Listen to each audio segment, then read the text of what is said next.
Hello guys, Radhe Radhe, सुप्रभात। सुबह का नहाना धोना सब हो गई है। सुबह ब्लॉग शुरू कर रही हूँ। अब चले किचन में चलती हूँ। आज दाल पिट्ठी बनाऊंगी आप लोग के लिए। चले किचन में।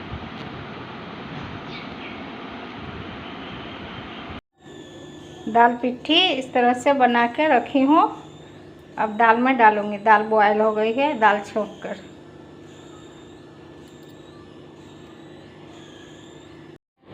दाल पिट्ठी के लिए अरहर के दाल बनाई हूँ और घी जीरा और मिर्ची से छेंक दी हूँ। अब दाल पिट्ठी इसमें डाल देती हूँ।